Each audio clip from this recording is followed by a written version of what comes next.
next we'll see as we get past T-minus 40 seconds for final checks of the vehicle.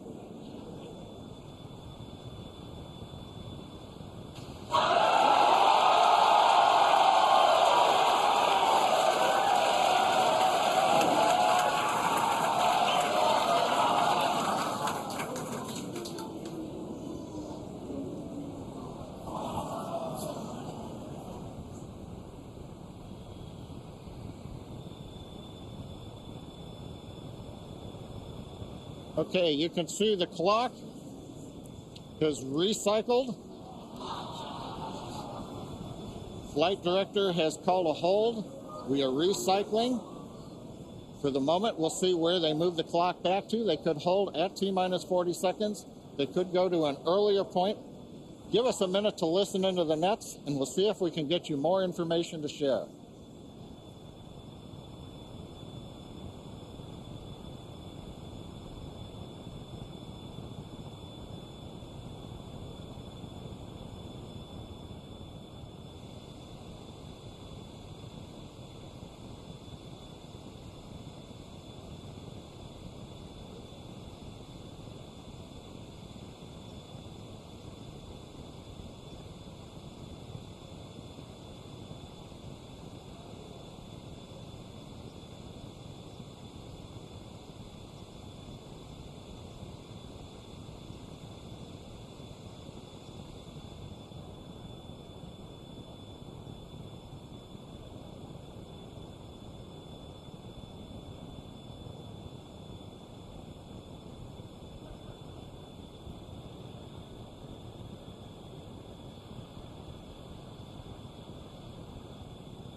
John Innsbrucker again here at the Hawthorne webcast desk. We're holding a T-minus 40 seconds. What we've heard so far is we have a couple of issues we're working. One is the booster tank pressurization. Final pressurization was just a little bit long. That's not unusual. We've held at T-minus 40 seconds before to pressurize. That appears to have been resolved.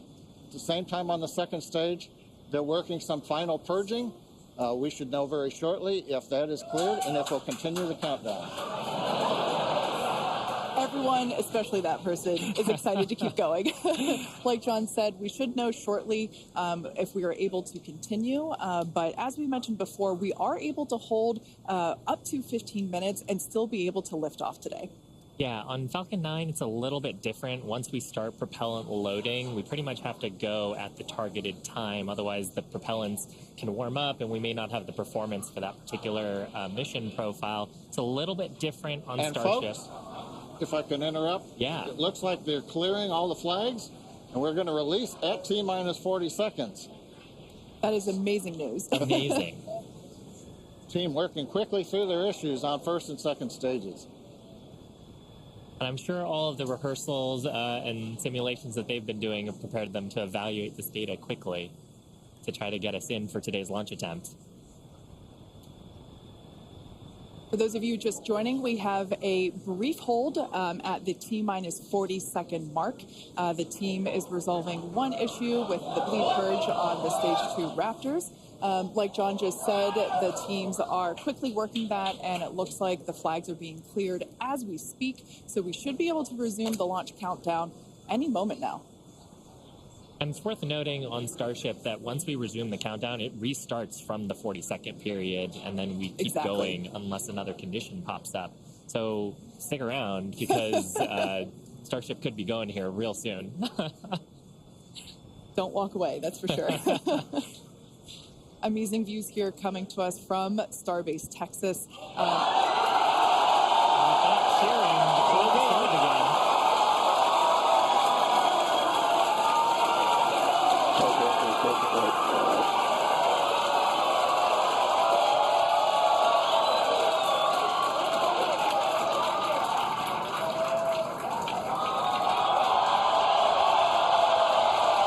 T-minus 15 seconds. 10, 9, 8, 7, 6, 5, 3,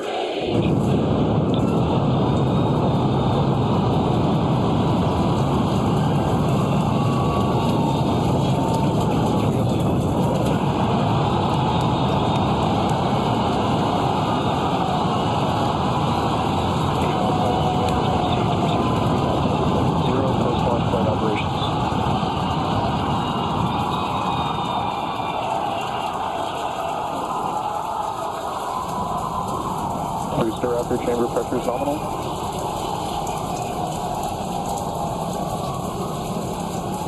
T-plus 43 seconds into the test flight of the inaugural Starship vehicle. Tower cleared, we're into pitch over. Propulsion reports first stage engines nominal. What a sight from the ground cameras at Starbase. We're flying at twice the thrust of the Saturn V heading to space. Acquisition of signal, Corpus Christi. We're throttled down and throttled back up. Going through the period of maximum aerodynamic pressure.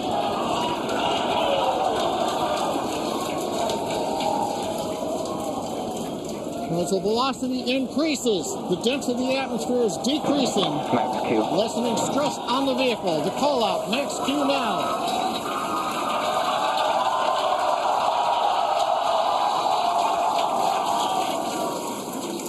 Continuing to watch the first stage as we head down range.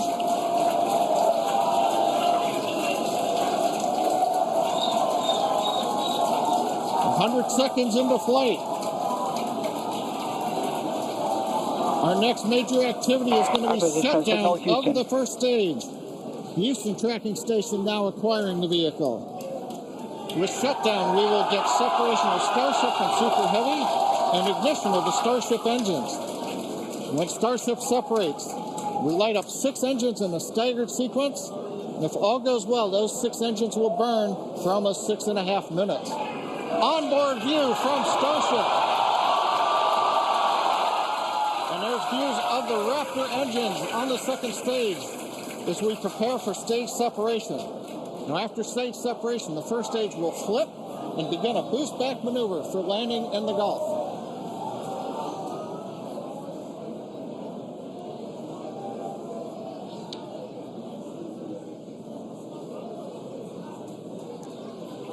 Continuing to fly, 2 minutes 40 seconds. Let's get ready for main engine cutoff. Booster engine cutoff. Beginning to flip for stage separation.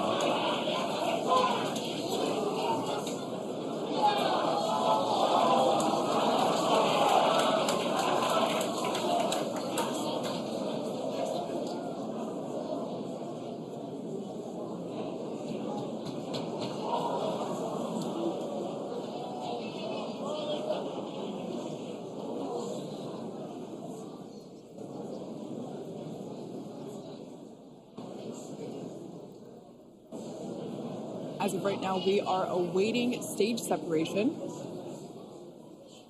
where Starship should separate from the Super Heavy booster.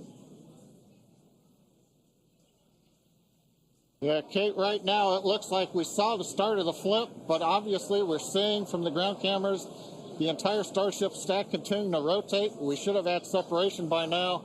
Obviously, this is does not appear to be a nominal situation. Yeah, it does appear to be spinning, but I do want to remind everyone that everything after clearing the tower was icing on the cake.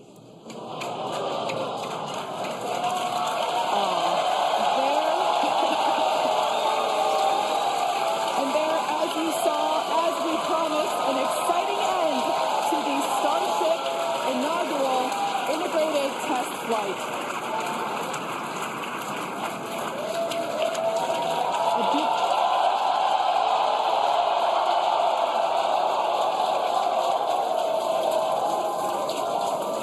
Everyone here absolutely pumped to clear the pad and make it this far into the test flight, the first integrated flight of the booster and the Starship vehicle. Live view there of our control center at Starbase, which we refer to as Star Command. As we said before, obviously we wanted to make it all the way through, but to get this far, honestly, is amazing. Well, if you're just joining us, Starship just experienced what we call a rapid unscheduled disassembly, or a RUD, during ascent. But now this was a development test. This is the first test flight of Starship, and the goal was to gather the data, and as we said, clear the pad and get ready to go again. So you never know exactly what's going to happen, but as we promised, excitement is guaranteed. And Starship gave us a rather spectacular end to what was truly an incredible test thus far. Now, as we mentioned at the start of today's program, any and all the data that we collected during the test is going to help us with further development of Starship, and it's going to improve the vehicle's reliability as SpaceX seeks to make life multiplanetary. It's really worth noting that the flight path was designed to be over water and all the air and sea space. Along with that flight path and those surrounding areas were cleared in advance of the test. And of course, we're going to be coordinating with local authorities for the recovery operations. But honestly, what an exciting morning. Oh my gosh. We had a successful liftoff from Starbase, Texas at 8:28 a.m. Central Time. We cleared the tower, which honestly was our only hope. We cleared the tower, and all the data that we collected all the way through all those Raptor, those 33, although I think we saw that 3 Raptor engines were out. But we got all that data, and we got so far as to hoping to see the Starship, the second stage, separate from the first stage, the Super Heavy booster. And unfortunately, we didn't make that happen, but that's okay. It was the first integrated launch, and honestly, today was amazing. Absolutely incredible day. We made it through a number of those initial test objectives with getting booster ascent, getting all the way through the countdown, working some issues at the end. Like, Totally really fantastic tanked, day. got through the gate at T-minus 40 seconds on the second try. Everything released, the hold downs, the quick disconnect arms, everything moves out of the way. And then we got the vehicle off of the pad, through max Q, all the way up to stage separation, even starting into the prep for stage sep. And then, as we say, a lot of excitement. Yep. Honestly, my face has had a smile on it since liftoff, and now my face hurts. Now, since we don't have any insights on the cause of our rapid unscheduled disassembly at this point, we're going to end our webcast here. Teams will continue to review the data and work toward our next flight test. But before we go, a big congrats to the entire SpaceX team on an exciting first integrated flight test of Starship. And of course, a shout out to our viewers. We appreciate you joining us. And as always, we thank you for your interest in Starship, SpaceX, and your ongoing support. Till next time.